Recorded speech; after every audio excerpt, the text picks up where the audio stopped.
Hey, welcome. It's action time. I hope you can hear me. If someone could raise their hand to make sure my sound is conducting itself through the internet. Oh, thank you, Ann. All right. So, gang, what are we going to talk about? We are in the midst of our mentorship mini series. Um, and I don't know, it's kind of exciting. We've had a really great response to this mini series, probably the best response that we've had to anything that we've done in a while.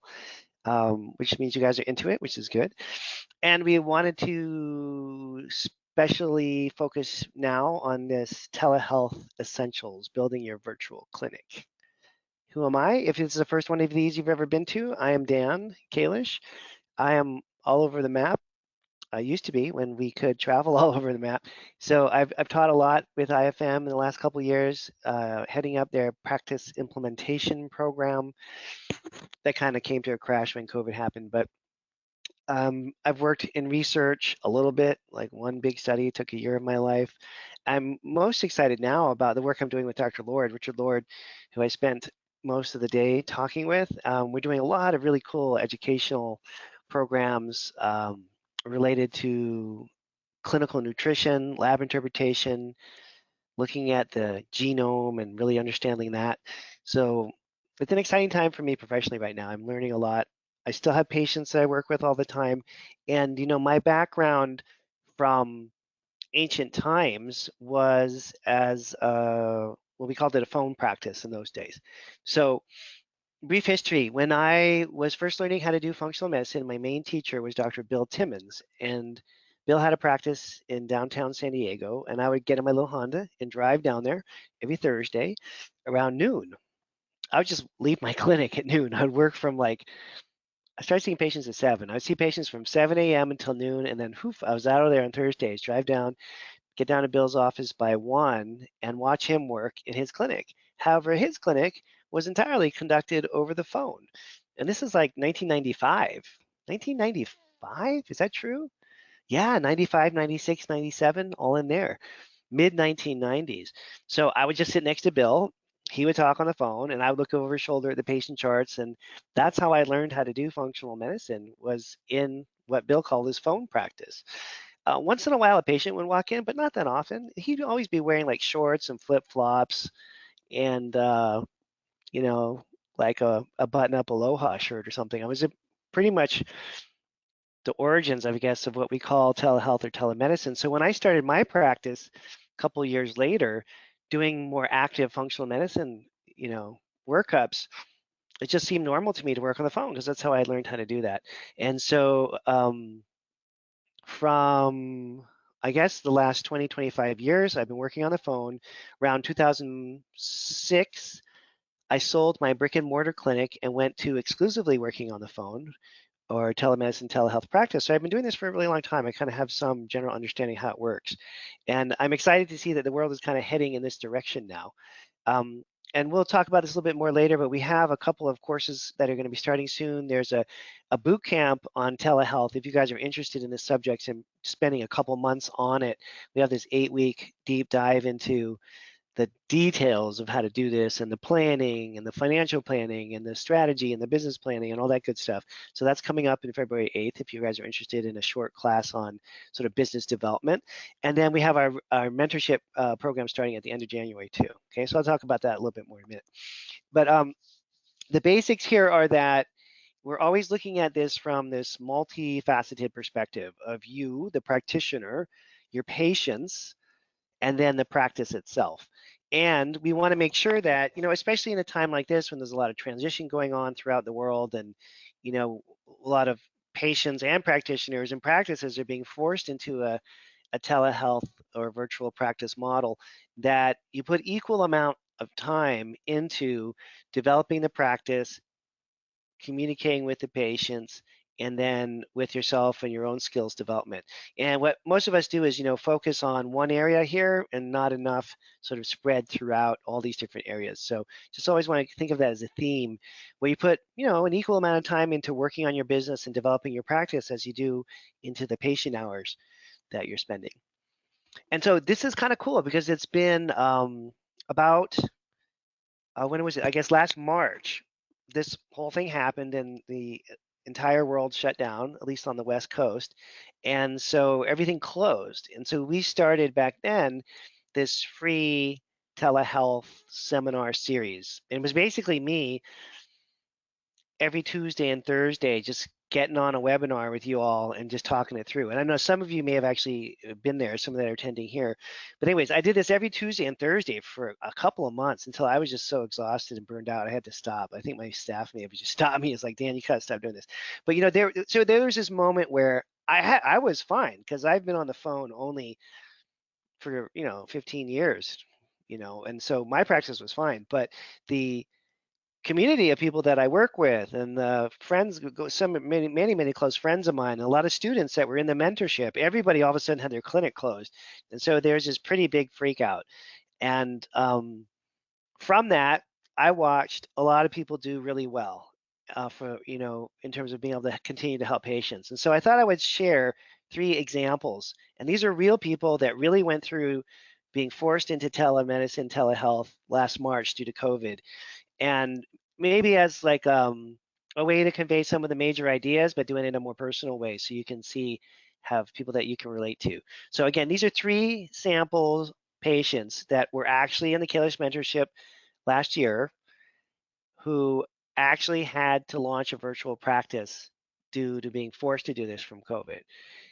And I work with people pretty closely in the mentorship, and I spend every week, we talk together on the call and I get to know people pretty well. And so I watch these folks deal with this. And I also talk to them maybe a little extra. The ones that are freaking out, I usually try to reach out to a little more, have a little more personal time with. But they all 3 totally panicked, as did I, as did all of us, right? But they responded to that panic mode, not by like crumpling, but by hitting the I'm going to really work hard button, and I'm just going to make this work no matter what it takes. I'm going to start a new business now, and this is just what's going to happen. And they adopted a whole new model, both business and clinical models, just like literally overnight. And so my hope is through telling these stories of real life stuff that you can get kind of inspired and get some ideas too, importantly, around what you could do yourself. And then towards the end of tonight's talk, after I get through these 3 stories, I'm going to talk about some more practical information that may be of use to you as well, okay? In terms of how you can make money doing this on the phone, basically, how you can survive. So first example is Carol. That's not her real name. I changed her name. In March 2020, forced to shut down her brick and mortar clinic. Confusion, panic, seemed to be a catastrophic career-ending moment.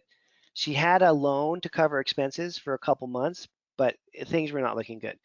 And I very clearly remember when she joined the mentorship, kind of under pressure in March, watching her pivot from this, several decade in-person clinic as a chiropractor to 100% virtual clinic doing functional medicine.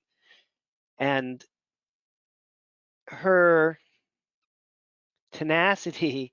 I mean, the funny part of this is that she's still in the class now. She's just wrapping up the year, and she's like a really, really good functional medicine doctor. Like she totally gets it. She's totally applied everything from the mentorship. She's totally making it work. She's making a very large amount of money and helping a ton of patients and doing something completely new that she's really good at, that she really enjoys, that she was kind of forced to do because of COVID. And so it's not even like a silver lining. I mean, for Carol, this was like huge career hard right hand turn into a whole different, workup, not working with people physically as a chiropractor anymore, but, having found, as I have personally, a really rewarding career doing functional medicine. So she did this by taking all of her existing patients that have been seeing her for a long time and reaching out to them with a rapid series of emails and phone calls and follow-ups and some free webinars and just this constant bombardment of information around her move to this online model, to this virtual clinic, where she could obviously not adjust people anymore, help them with their neck or back pain, but was really able now to work on their adrenals and work on their mitochondria and deal with fatigue and strengthen their immune system and all that good stuff that we can do in functional medicine. Really amazing pivot. And I think during our first phone call, I wasn't really sure if this was going to work or not. But by, a month into the class, She was scheduling patients, she was ordering labs, she would, submit 2 or 3 cases every week in class, and I just watched this woman completely flip things around. So, key points that I think helped her make this transition: using lab test kits that are easy to perform at home, saliva, stool, and urine samples, easy to collect at home, some blood work, but limited. Having the lab company ship the kits directly to the patient's home, right? So you just go online, you order the kit, shoosh, it goes out to the patient's home. So she didn't have her staff having to hand out kits or stock them or have a patient come into the clinic. Clinic was closed in the early phase of this anyway. She couldn't have done that, right? So the panic in Carol was turned into this ability to get the work done, right? So the uncertainty of the moment put her into this overdrive mode of figuring out something new. And rather than falling apart, of course, she stumbled a little bit in the beginning, as anyone would if you're doing something new. But she got the hang of this really quickly. And by the third month of the mentorship, she was not really complaining, but she was stating that she was a little too busy with the phone practice. Now, granted, she's an excellent practitioner already. She obviously had great relationships with a large number of patients. And so getting them enrolled in doing this new model was something that it was sort of like she had a following already and now she was just doing something new. It's kind of like, I don't know if you were into Paul Simon. I used to really like Paul Simon.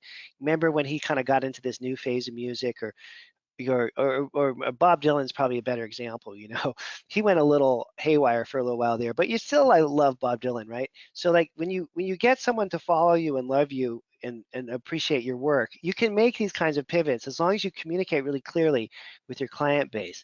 Now, some of the doctors that started to try to do this telehealth thing last year didn't even have like email lists, right? So if you're at a point in your career where you do not have a comprehensive email list of every patient you've ever worked on, there's some basic fundamental stuff you need to do to get yourself ready. Someone like Carol was obviously already geared up and had the ability to communicate with people, even though her clinic was closed. So she had, and I think, some sort of primitive functional medicine skills, but not that many. And most of what she had going for her were really her well-developed patient education, patient communication skills. So she could just kind of incorporate something new into the practice that quickly. And also, and I find this a difficult thing, and there's different personality types. There's some practitioners who need to learn everything about a subject before they want to apply it to their patients. And then there's some people who are willing to kind of learn as they go. And so I think you can learn as you go, and this is the way that I learned this work, but do it in a responsible way. We're not talking about putting anyone at risk, but having a little bit in an uncomfortable zone for the practitioner so that you're learning as you go. And not really faking it, but using basically my mentorship program to cover you, right? So that you know what programs you're going to recommend, you know what supplements and labs you're going to recommend, because you have some kind of structure behind it. Okay. And now, watching her kind of progress to this whole other level. So example 2, Duncan, who I've been quite close with for a long period of time, super busy, super successful, 20 plus year acupuncture clinic in San Francisco. Beautiful clinic, massive overhead. I don't even remember what his rent was. It was like $1 million a month or something. San Francisco, staff running around everywhere, commute that takes an hour or two to get to work, an hour or two to get back. And, no time to start anything new.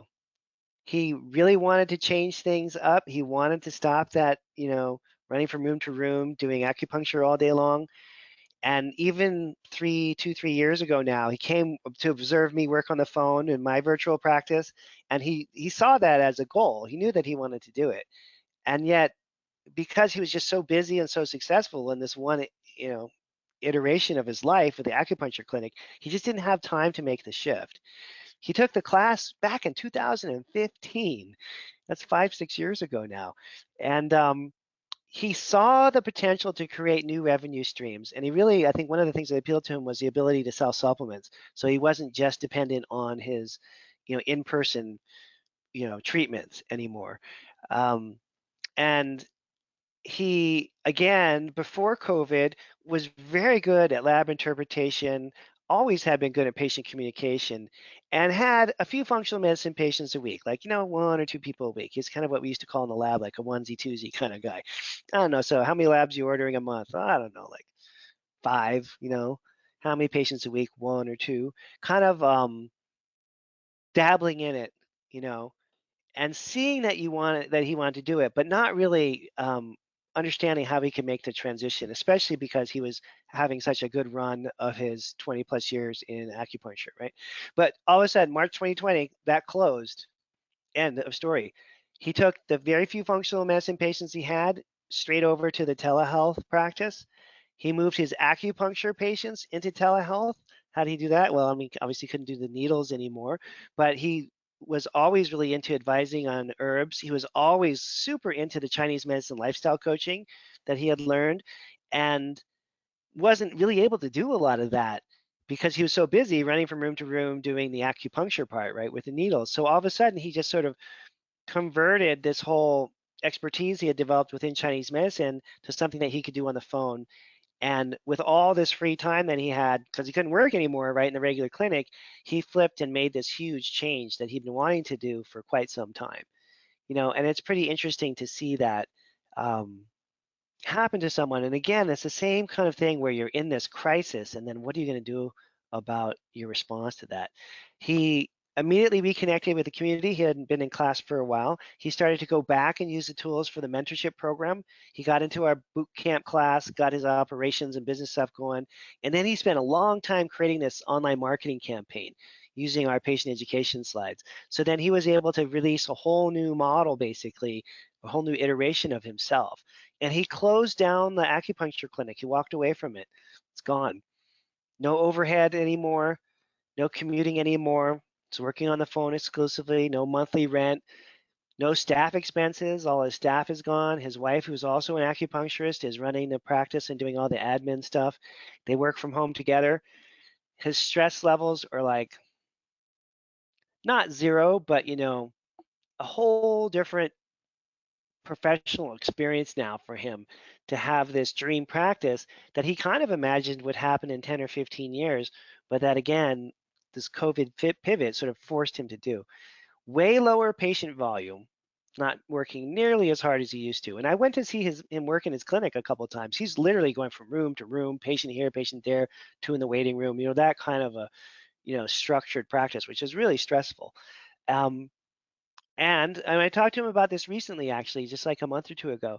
Even though his patient volume is so much lower, his income is a lot lower, but his overhead is gone. So they're bringing home at the end of the day, about as much money as they did when they had the huge clinic going, but with a fraction of the workload. And when I talked to him a little while ago, he was working remotely from the Sierra Nevada mountains in this lakeside cabin that's been in his family for like 100 years, And he's like, "Oh, God, I gotta go, Dan. I gotta go. My son's like bugging me. It's time to go fishing." So this was like this inspiration for him to live this life that he thought he might do, 15 years down the line, but forced to do it now. And I don't know, it's just something of a reconciliation that we're all facing here now with what our dreams are, what our goals are, what we want to do when we retire, what we want to do, how we want to live our best lives professionally and not, burn out. Third example here, Phil, devoted primary care doc, over a decade dreamed of getting out of this gazillion people a day, rush visits, no time to understand the patient type of practice, right? A little frustrated with the model that he was kind of working within. And then COVID hit. Patients are not so excited about going in to see their primary care doctor in person anymore. He did our internship in advanced functional medicine lab analysis. Okay, he did a slightly different program, sort of a specialized program that we have for a few people. And he got into this advanced training group looking at genomics and metabolomics, which was really a good fit for him because he's a very academically oriented fellow from a large academic institution. And so it kind of worked for him. And then he moved into a cash pay concierge membership service model, right? And again, something that he'd been thinking about doing for a long time. He transitioned his practice to focus on lifestyle coaching, on personalized nutrition, a big focus on genomics, advanced metabolomic testing, some of the things he learned from us. And he created this blend of this concierge model of primary care, still doing primary care, right? Albeit a lot of it on the phone, with personalized nutrition and the genetic testing and the functional medicine labs that are quite popular these days. So he took this moment to kind of fully move in this one direction of a concierge or membership services model, right? And so now, again, it's a very similar story to what Duncan went through. He's got this dream practice going where he's integrating primary care with personalized and lifestyle medicine, working on the phone or through virtual practice, telehealth practice a lot, seeing some people in person now a little bit, obviously, but things are a far cry from where we were back last spring, right? And using these genetic tests and metabolomic tests to offer this very sophisticated metabolic health analysis, where again, sort of a reinvention from a more conventional primary care practice into this uber cool, just what Phil wanted to do kind of practices, using all kinds of different modalities, metabolic syndrome treatments, high blood pressure treatments, treating things like cardiovascular disease prevention programs. So it's not that different than what are the common complaints seen in primary care, but just offering a different model, right, for that, with a big emphasis on exercise. He's also got a nurse practitioner that does a lot of diet coaching and works as a health coach. And so, I think about all these examples, and I've watched let's be fair. So I picked out like the three super successful people. I didn't want to tell you about people who are struggling, and some people are struggling. So um, I don't know that you would find it inspirational to hear about the people that are struggling. It's not like 100% of people that I know are doing great, but the vast majority, probably 90+% of the practitioners that I'm close with are doing amazingly well now. Probably closer to 95%. And I think that there's a moment that we have here to really just reconsider all of these things that we took for granted on a professional level, like we all are probably on an emotional and personal level as well. So a couple of key takeaways here for you all to think about, okay? Number one, use a coach, make sure that you have a teamwork approach as much as you need to, whether it's like Carol with a staff member, Duncan with his partner doing the work, or with someone like Phil who's using a nurse practitioner. So make sure that you're not overstretching and trying to do all this work yourself. The virtual models that we look at all are going to lower overhead considerably, considerably. So that means that translates into you needing to work fewer hours to generate the same amount of income. In fact, I was talking to a doctor this week who's worried about his practice. He's going to all telehealth, telemedicine, and he's generating on average 6 new patients a month um, off of Instagram, Facebook, Twitter, and YouTube, and I was like, well, let's run the numbers, let's think about this. Okay, what's your overhead like? Like zero. You're working from home. You're like in your sweatpants, working on a laptop. Okay, this is not a hard thing to pay for in terms of overhead. So overhead super low. You're getting 6 patients a month. Let's see, the average patient that we work with, they're doing Kalish method stuff, spends about $3,500 in a year, easy. So that's $21,000 a month in income times 12. That's $252,000. What do you think about that, Keith? So to him, I was sent to look at that and realize, wow, even at 6 people. So if you do 10 new patients a month, you're going to be in a really great place. Why? Because the overhead is so low. Back in the day when I had my huge San Diego clinic, and I was doing it, this is like before my son was born. 1998. Oh, that's easy. It's easy to remember things based on your kids' birth dates, right? So around 1998, I was doing over $1 million a year, like 1.2 million a year in my clinic. Okay, but my overhead was massive, and I was actually bringing home like literally about 10% of that. Okay, I spent about $1 million and I made about $1 million, and I worked like 80 hours a week. So that the math on that doesn't add up that great.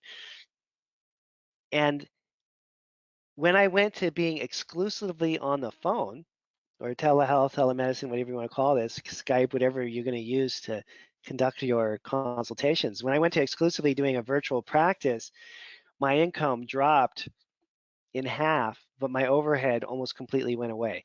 And so if you have like $800,000 a year in overhead and you're making $1 million, okay, that's kind of what it is. And if you have like $150,000 in overhead and you're making $500,000, then that's a whole different set of equations, right? And so if you can lower your overhead, you can work far fewer hours, have a lower patient volume, not be on a burnout track, and be able to get a lot of work done and help a lot of people. So another key takeaway here is that communication is 100% of the success of those three people that I was just talking about was because they're all good communicators. They all could get access to their patients via email. They all could get onto YouTube, Facebook, and do webinars just like this one, right? But for patients, patient education stuff. They were all able to create comprehensive educational programs and email campaigns to really engage their audience. And that's just communication, communication, communication, you know? And we'll talk about that a little bit more in a minute when we get into more of the details of some of the things you can do on your own, okay? And then the next thing is to make sure that you adopt a clinical model that lends itself to a virtual practice. And so again, the way that I teach this in the mentorship, do test kits that the patient can do at home, saliva, stool, urine, a little bit of blood work, but not too much. Some patients don't want to go get their blood drawn right now, so give them some flexibility there, right? Lab kits shipped direct from the lab company to the patient's home. A distribution company, I use FullScript. If you guys aren't familiar with them, they're a great company. FullScript ships all the supplements right to the patient's home. So we don't have any inventory. I don't have to worry about my staff being in an office and receiving lab kits and receiving supplements. It's all done virtually, basically, through email and through FullScript. And that is just a brilliant and super helpful way to do this, all right? Now, and we'll have time for questions at the end. And now I'm going to transist here, see where we're at. Yeah, so we're going to talk about some more practical things, but before we get to there, I want to talk a little bit about what we're actually doing at the Kalis Institute, kind of behind the scenes. So we have this Telehealth Business Essentials Bootcamp that starts on February 8th, and this is an 8-week session. We have a series of weekly live calls. I don't know if they're weekly or I think they're every 2 weeks, but anyways, we have a series of calls every couple of weeks, and we go over business planning, financial planning, operations, logistics, all the kind of details. There's a whole bunch of assignments and worksheets and stuff that you fill out so you can start to plan this whole thing out. We find that the planning process is super key. And then if you're more interested in like really getting into this stuff, you can save $1,000 if you want to sign up for the mentorship program. And this starts January 25th. And this is a full year program, small format group, right? There's about 20 doctors in each class. We have a live call each week where we review labs. We have this massive curriculum that you go through online to learn about all this stuff.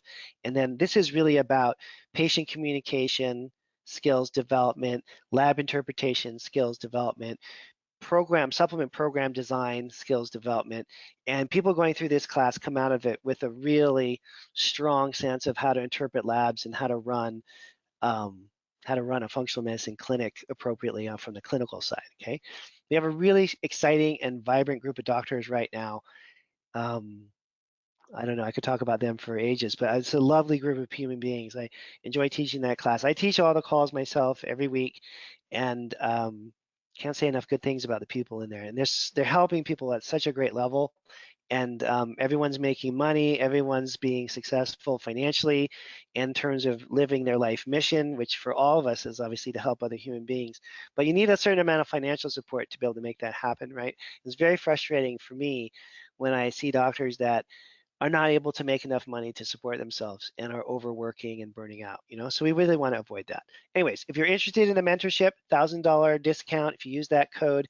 And we also have Zoom tours available. If you want to do a quick Zoom tour and see what the class looks like, we'd love to have you join that and have you work with us at a more detailed level, okay? And again, I'll do questions at the end in a few minutes, but I got a few more slides here before we get there because I want to give you guys some practical tips. So from the internal deep reflection time, which kind of a planetary moment here, right, where we're all kind of internally reflecting because no one can go out and do anything uh, socially. Um, where's the silver lining? Is there something that you always wanted to do that you can do now? I mean, honestly, when thinking about Duncan and Phil, this is an absolute blessing. They were able to achieve their career goals instantly because the universe just forced them to make this shift. You know, Carolyn, I don't think was really like set out and had a life goal. I mean, I'm sorry, Carol, of having Carol didn't really have a life goal of being a functional medicine doc. She probably would have just continued to be a chiropractor if COVID hadn't happened. But for Duncan and for Phil, it was like an instant forced move to do what they really, really wanted to do deep down, and I don't know. I think for those two fellows, they look back on this 10 years from now, they'll probably see this as a, worldwide calamity and disaster, but professional blessing in a lot of different ways. And I think we can all get stuck in things that are working well enough, but aren't really what we want. I think people are in marriages like that. People are in practices like that. I don't know. People have cars like that. Whatever it is that you have that's kind of working, but it's not exactly what you want it to be. And pre-COVID, we were all running around so busy and so crazy and so overwhelmed for so many different reasons. And especially those of you that may have been successful clinically already and were making good money, you know, it it may have not ever presented itself to do this. But what I see in terms of successful business transitions, and I talk to dozens of doctors every week about all these different subjects, and I'm quite interested in understanding the psychology of all this as well, and how this works for all of us. But that the successful business transitions play into the strengths of the existing person. They're going in a direction already, and then they're just accelerating that. So in Carol's example, she used her existing patient list to build an entirely new business because she was good at building businesses. Duncan continued his Chinese medicine consults, substituting the Chinese medicine-based lifestyle coaching for his physical exam and for his needle work that he used to do, right, with the acupuncture needles. And then fulfilling this dream of working from home. And I can still remember a bunch of years ago when he came to my house and he's like, Dan, you're living the dream. I was like, what are you talking about? This is horrible. I got to talk on the phone all day and these patients are complaining. And I was just like Mr. Grumpy that day. He's like, are you kidding? Like, you're living the dream. You're working from home. You're making a great income. I want to be like this. And that it just made me realize, again, this is a couple, 3 years ago. Wow, I got it really good here. This is way pre-COVID. Um, but anyways, it's really wonderful to see a close friend who's now able to fulfill his dream, um, as horrible as the circumstances were that drove him to that.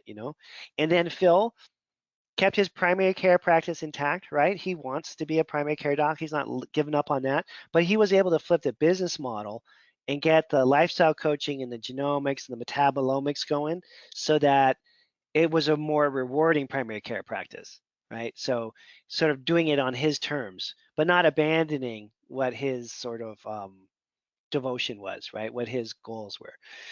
And so again, we're turning back to this idea of the 3 Ps and thinking about equal time and energy for yourself, what you need to do to figure all this out, what labs you need to order, how you're going to present them, learning all that stuff. And then also equal time into the patient experience, how to capture the attention of the patient, how to do educational programs for your patients, how to make that patient communication be a centerpiece. Because again, that is the key, probably the business key to the success here. And then not ignoring your practice. And I spent an hour and a half today painfully going through every credit card statement from 2020 and with my office manager and online, we were doing like a virtual thing, and you just have to do it. You have to focus on the front office. You have to focus on the back office. You have to put those hours in to make that happen, or things are just going to kind of fall apart on you. All right. So now I think we're making pretty good time here. We still have a fair amount of time. So I'm going to take an emotional break here. Let me get a glass of water.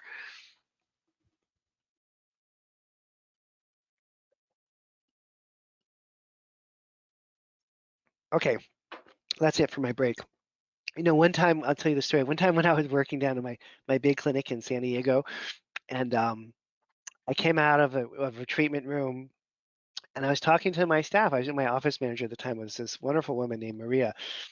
Um, she's just a great person. Anyways, we don't talk about Maria, but anyway, so and I'm coming out, and then Maria looks at me and she goes, I don't think I've ever seen you sit down. And I just come out to the front desk and I sat down on a stool because I don't know, there must have been like a couple of patients that were running late or something. And she looked at me and said, I don't think I've ever seen you sit down. And I was like, oh, so I'm not against working hard, but I'm very against burning out.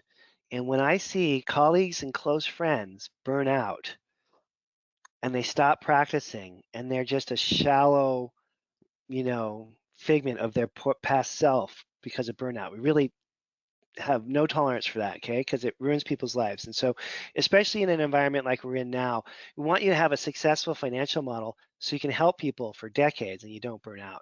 So I'm going to talk a little bit about a few kind of practical things that you might try. And whenever I talk about making more money, we're doing this in the context not so you can buy like a jet or a boat or a third home or something, but so that you can have the time to spend with your family and your loved ones, time to spend meditating, time to spend exercising, time to take care of yourself, right? So that your career doesn't eat you up and chew you up. So all this is becoming highly profitable so that you can help a lot of people for decades to come. And there's a terminal number to all this. I met this French medical doctor maybe 20, 25 years ago. He came into my clinic. I don't remember why he came into my clinic. He wasn't a patient. He was just coming in to visit. It's this old French guy. It was like in his late 80s. And he and I had lunch together, and I still remember this conversation. And he had just retired. He had left France. He had come to San Diego for some reason. He must have been the friend of one of my patients or something. And so we're hanging out and talking, and he said, well, and he's got, I won't try to imitate his accent, but you had to imagine an old guy with a French accent who's very well dressed saying this, right? Um, he's like, yeah, well, I helped 30,000 patients. He had a number. And I looked at him and I thought, wow, this guy, like his career is over. He has a number of people that he helped, you know? And what's that number going to be for you or for me? And how can that number be as big as possible?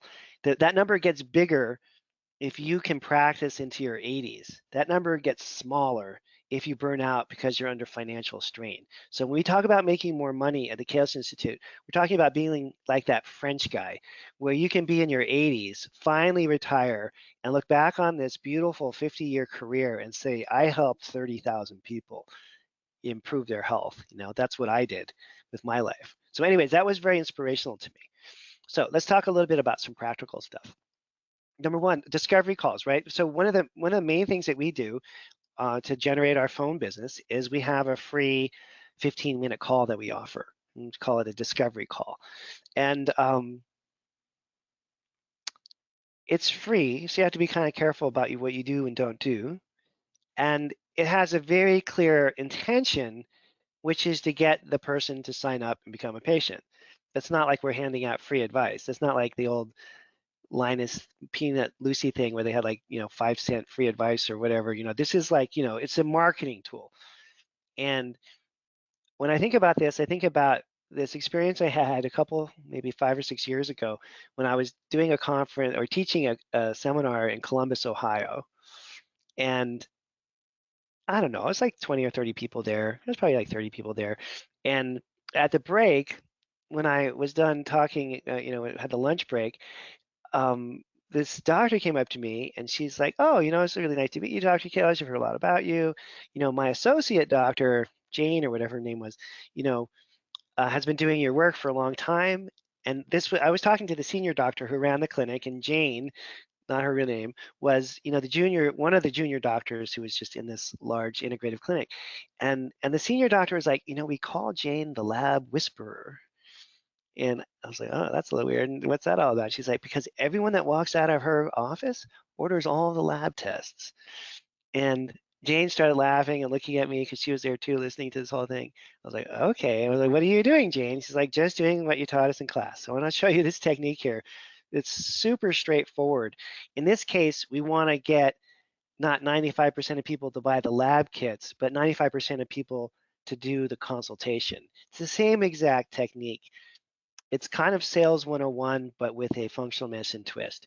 So what the goal here is that you need to convince the patient on the phone that they need to do a lab, because the labs are what they need us for, is to order and interpret the lab.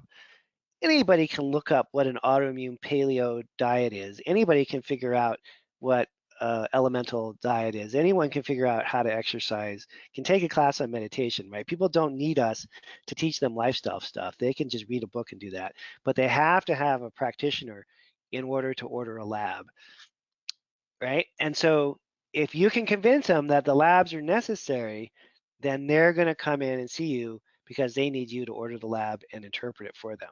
And this is 100% of my business now. So if you can master this idea of a discovery call and really get this dialed in, then you can have, as some of my really great students do, 90+% success rate on getting those free call people to convert into um, a phone practice or a virtual practice type person, okay? So key points to think about during these free calls is number one, and this is basically, communication skills, right? Learn what the patient's perspective is first, then try to see things from their perspective. And this is just human interaction 101, meaning that you want to have a general sense of what they think is going on, maybe a little bit about what they've tried to fix it. You don't want to offer any advice. This is not about giving any advice or any kind of treatment at all. It's a free call. You're not going to offer advice or treatment. Then you're just trying to get to know that person and see what their perspective is. Every 5 minutes or so, so that's maybe 2 or 3 times during the call, you want to use a complicated word that they don't understand. But you don't want to do that too often because then they won't understand what you're saying. But you want that to be very clear that you really know what you're doing and that you know a lot more than they do. So I have my favorite words I always use. I always use cytochrome P450 pathways because no one really knows what that is, and I like the sound of it. And I'll say like something like, well, we want to look at your cytochrome P450 pathways. I mean and I'll say, and I'll clarify. They'll say, oh, your liver detox pathways. We want to see if you can clear chemicals and heavy metals out of your tissues or not. Wouldn't that be a good idea? So a little bit of fancy words, but not much. And then don't assume that they're even remotely interested in what you're interested in. They're interested in solving their own problems. They're not interested in all the stuff that we find fascinating. But what you do want to figure out is what they're interested in and then incorporate that. So I just ask people, what are you interested in? Do you have a science background? Do you want to, talk about the science behind it? Do you want to just talk about what you should do? Do you want, where do you want to go with this conversation? Okay, so there's just a couple of minutes of that. And then the bulk of the discovery call, there's maybe a 3 to 4 minutes of what I'm talking about right now here, just a little conversational stuff. It's sort of the getting to know you type thing, is to figure out the answer to 2 different questions, right? Once you get past this kind of get to know them phase. And one is, when did the problem that your main complaint first start? When in your life did it start? That's the single most important question. Again, once you're past this introductory stuff. And then what else was going on in your life around that time?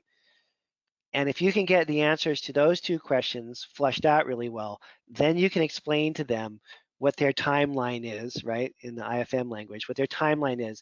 So for example, if it's a woman who's struggling with fertility problems and you say, well, when did this problem first start? And she'll be like, well, we've been trying to get pregnant for a year and a half. And then you should do a follow-up question. Say, well, did you ever have female hormone problems before that?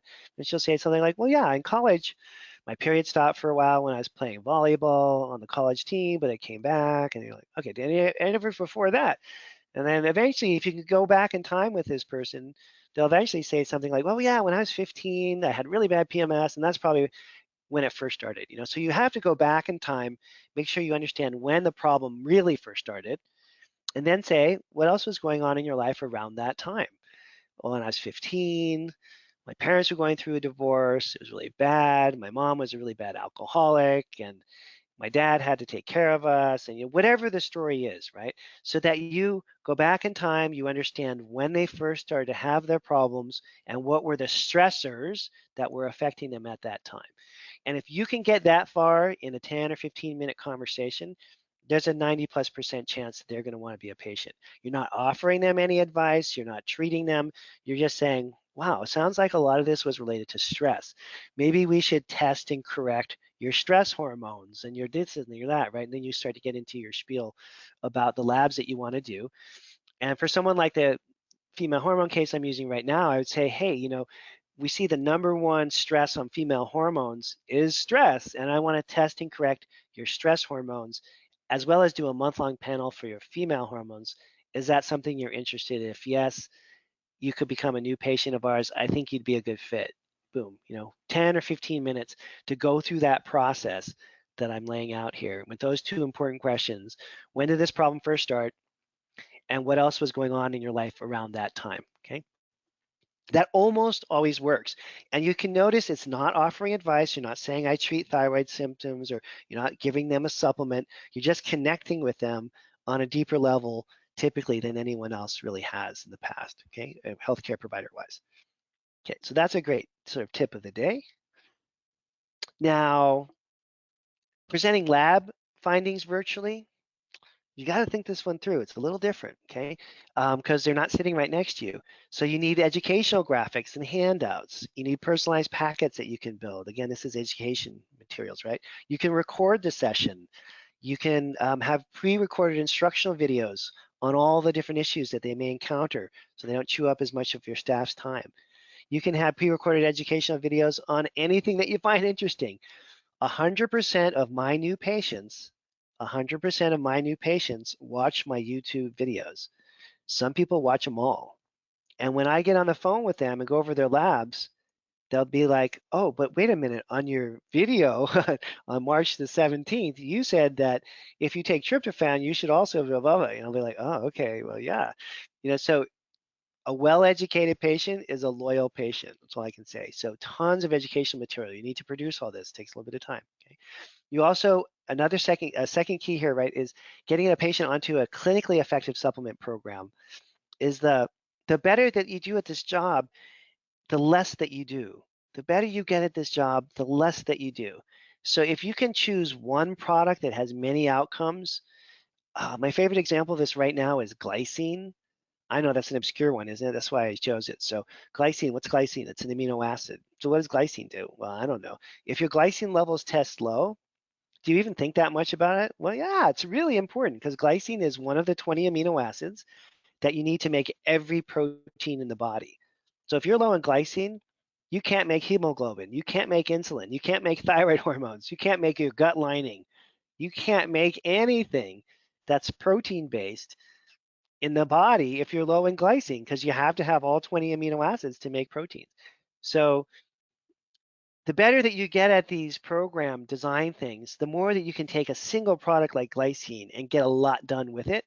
And I find that each year that I do this practice, I'm able to prescribe less in terms of the numbers of products, but get more done. So that's just something to think about long term.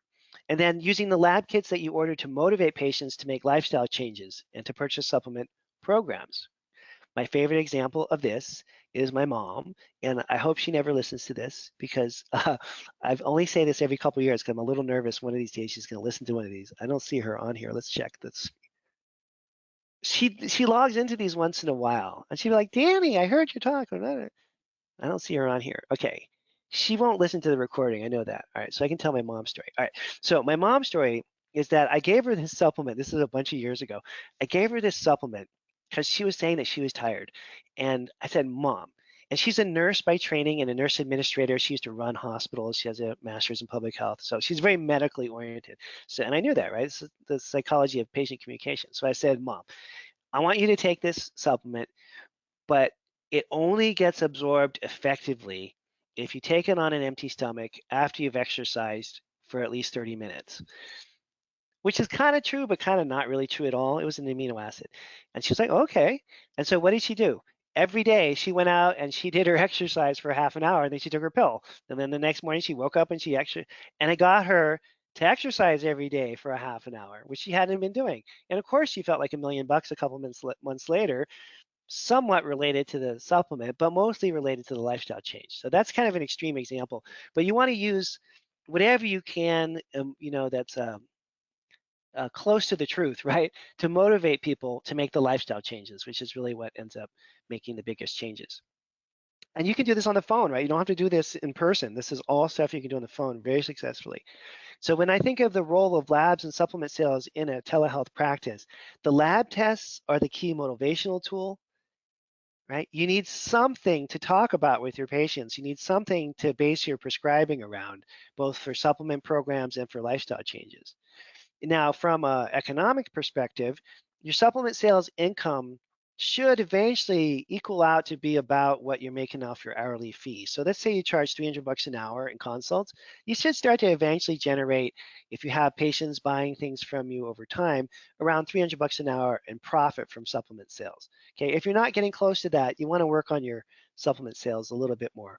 Okay, and try to figure out how you can do a little bit better there. So, and then a last kind of point before we look at the summary here, and we'll look at questions too, okay, is this ongoing engagement is required, right, for a phone practice, because they're not coming into your office, they're not seeing your staff, you're not hugging and all this kind of stuff. So you got to do this digitally. You got to reach out to people, you got to engage them in a digital kind of way, whether it's Facebook or YouTube or blog posting or videos or Instagram or live thing here, whatever it is. Email newsletters are kind of out of date, right? I still do patient education webinars, real short ones. I still do a lot of posting on YouTube for patients. And this engagement that you can do over the internet is really kind of replacing a lot of the hand holding that we used to be able to do when we're in an in-person clinic.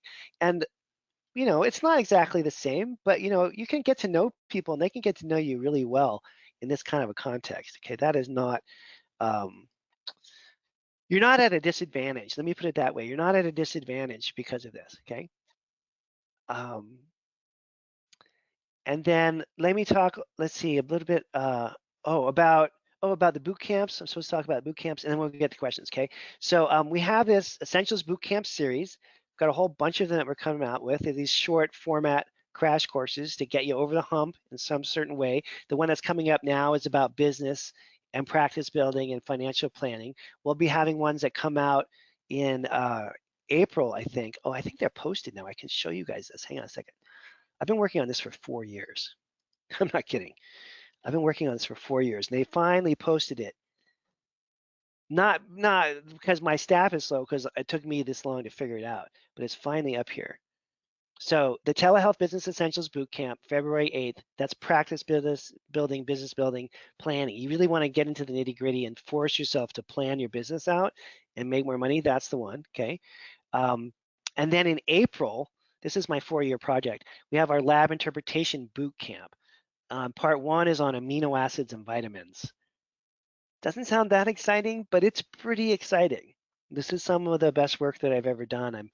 I'm extremely proud of this. I spent 4 years working with Dr. Richard Lord to really understand amino acids and vitamins. We've got a whole bunch of lectures that he does as part of this. For the first time, you can actually hear Richard. It's really wonderful. He's the lead scientist in our whole industry, right? He's the scientist that developed organic acids, fatty acids, amino acids testing. He's the brilliant mind that created the GI-effects test. He's the lead scientist in our whole industry. He's been retired for a while, but I've got him on tape. We got like 8, 10, maybe 12 hours of him in this boot camp. It's so cool. You get to hear Richard talking about stuff. It's like he's at the enlightened level of understanding. Okay, so we got a whole bunch of Richard, a dozen hours of him, and then you stuck with me too, because then I'm coming in saying, okay, well, now that Richard told you everything about glycine, let me tell you how much to give. It's at least 3,000 milligrams, and if that's not enough after a couple of weeks, let's crank the dose up, right? So I come in, I'm doing more of the practical stuff. So we got this lab interpretation boot camp. If you're really into that stuff, that's going to be in April, and then coming up more soon, we have the business one. Okay, and again, I've spent years, 4 years, developing these materials. I think they're going to be really great. All right, so we got that, and then we'll have other. Oh, we have a. Oh, I should show you one more thing here too. I can't believe I can talk about this stuff publicly now. I've been working. Okay, then we have another boot camp in June on genomics. This is even cooler stuff. So this is how you can look at these labs, organic acids, fatty acids, amino acids, and pull out and tease out where the genetic problems are, okay? And that's pretty deep. That's a pretty amazing thing to be able to do. And that you can, if you want to, also test for the SNPs and see what's going on there. But this is like a functional assessment to see where the genetic issues are with your patients that are driving a lot of the health problems that people are struggling with. Okay, so we have all 3 of these boot camps coming up. Telehealth, Bootcamp 1 on amino acids and vitamins, and then Bootcamp 2 here on the functional genomics on the clinical side, right? Okay, and wait, I forgot to mention, and we're trying to price these things so you guys just do them. Okay, so this one's like $600. You have 2 payments, so it's like $1,200. The one that took me 4 years to build, $749 for 2 months, so it's like $1,500 for that class, and it's 2 months long. There's a gazillion hours of material in there. Okay, it's really, really good. So we're trying to price them in a very affordable way. So you're not thinking, oh my gosh, I can't afford it. And you're going to get a huge amount of information for the amount of money. Okay, so that is happening. We got this happening. Let's go to questions. Now, there's a whole bunch of questions that came in. So let me just go back to that.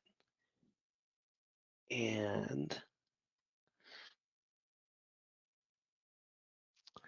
so if a new patient has an account and a full script with another practitioner, do you request them to switch? Absolutely. Yeah. My staff does that. I don't actually do that myself, but absolutely, yeah. I mean, you need to get credit. I mean, part of running the business is you have to make profit from the supplement sales in order for the business model to work, you know? And people shouldn't begrudge you that. So like, for example, the common examples I like to use um, are like with cars. Like if you go get your car repaired, like I have an Audi, I'll admit it. I have an Audi all-road. It's all-wheel drive. It's a cool little car. It's kind of old. And I had to take it in to get new brakes. I brought it down to Zephyr Motors and Joe down there. I love him, and he's like, "Hey Joe, got need new brakes." He's like, "Okay, I'll put the brakes on." And then he's like, "Okay, it's gonna be $800, whatever it was." And I get the bill, and it's like brake pads and then the service, right? And the brake pads are exactly twice as much as they're worth. So when Joe buys brake pads, he pays make $100 for them, and he charges me $200. And then he has a service fee for the installation of the labor. And I understand, and he understands, I could buy the brake pads for half the price that he charged me, but then he wouldn't make any money because the $100 an hour mechanic bill for the hour of the mechanic's time to put the brakes on, that doesn't pay for anything. They have to make money from the parts or they would be out of business. That's true for every car repair shop in the United States. They double the price of the parts, and that's really where they're generating their cash from. Same with a bicycle store. You walk into a bicycle store, you buy a bicycle. They don't make any money on the bikes, but then you buy a water bottle and a helmet and then, some new cleaning thing or whatever, and you spend another 100, $200, they make a ton of money off that stuff, right? The bikes are kind of like a break even. The markup on bikes is really small, but they're running a bike shop and all that stuff they're selling in front around the bikes, the backpacks and the helmets, that's really all the cash is coming from. So it's the same for us as a business model. Lab kits that ship. I'm sorry, Lori, that is a hard thing to say fast. Lab kits that ship to New Zealand. Yes, we ship to New Zealand, and we actually have a New Zealand and Australian lab distributor that we use. They're over there. There's NutriSearch and NutriPath, so that's even easier. And we just use them. So we'll call our Aussie friends and just say, hey, could you guys ship a kit to our Australian patients, and it'll go from Australia to Australia, right? And then we have Adam Ryan in New Zealand, same thing. He will ship to a New Zealander there, so it's much easier. It saves a lot of money on the shipping cost. And again, those are NutriSearch and NutriPath. Okay. Oh, here's a good question from Tracy. What if you were beginning a new practice with COVID? All right, let's think about that because this has come up a lot. So a new practice with COVID is extraordinarily difficult because all the examples I used were existing practitioners. So a new practice in the era of COVID, you really have to focus on digital marketing. That's really what you have to do. You have to get your YouTube going, your Facebook Live going, your Instagram going. I don't know. I don't use Twitter. But if you're a Twitter person, you can tweet or whatever they call it with Twitter. That's really, and the free webinars, you have to start to get that going. That's the way to start to reach out to people. Do you use any particular software? Yeah, so the one I recommend is Serbo. These guys are really good. Everybody seems to like them. They're not too expensive. There are some what do you call them? Systems that are cheaper. But I think this is an industry sort of standard. Serbo, let me show you here. They used to be called, used to have a different name. Here they are. These guys, Cerbo, Cerbo.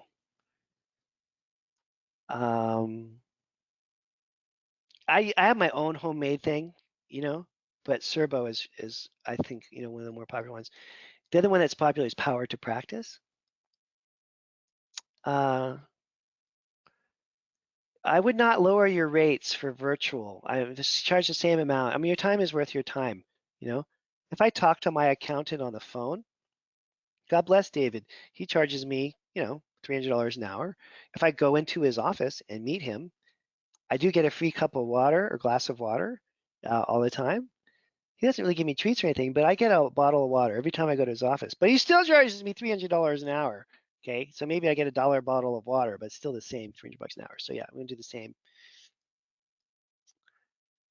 Oh, and then someone's asking a clinical question. Will the mentorship be offered later in the year? I just finished IFM. I need to wait a bit. Yeah, so we will offer the mentorship about every 2 months throughout the year. So about every 2 months there's a new class starting. Yes, there'll be a replay of this. We'll send out a link to the replay. Never lower your fees for any reason. Oh, why would you be low in glycine? Oh man, that's like that's a whole nother hour class. But we have probably like literally 3 or 4 hours of material on that one subject. So glycine can be used up due to a variety of problems. It's a precursor to glutathione, so you can use up glycine in relation to that. Some people have genetic defects that don't allow them to have enough glycine in their system or hold on to the glycine effectively. So there's a whole multi-hour, multi-month kind of story just around that one amino acid. And does a lot of really important things. How long is each session during the boot camps? They're about an hour. So we do a live call for an hour, and then the curriculum, each week you'll have, I don't know how many hours it is, to be honest, but each week you'll have a series of videos that you watch about financial planning or business planning or telehealth or whatever. They'll usually an hour or two, something like that. I don't know. I did them all, but I can't remember. It's usually a couple hours, and then there's maybe some weeks it's 1 hour, some so it's going to vary. But there's plenty of stuff for you to listen to that week. Then there's assignments, and then there's a weekly, not a weekly call, but I think every 2 weeks call where we review all the stuff that you guys are supposed to be doing. Okay. Does a mentorship course include materials covered in the boot camps? No, they're entirely separate. They're entirely separate, and that is true. So let me just show you again for Elizabeth here. So, and Elizabeth is asking about access to the boot camp. So the way our policies for access to materials now are that a boot camp you get access to for a year, okay, and the mentorship materials you get access to for 2 years. So the one business boot camp, that's not covered in the mentorship. And then amino acids and vitamins is sort of a precursor or warm up. It's the stuff that you really need to know before you go on and do a whole lot more. And same with the genomics. So those are not covered in the mentorship, okay? They're so entirely separate courses.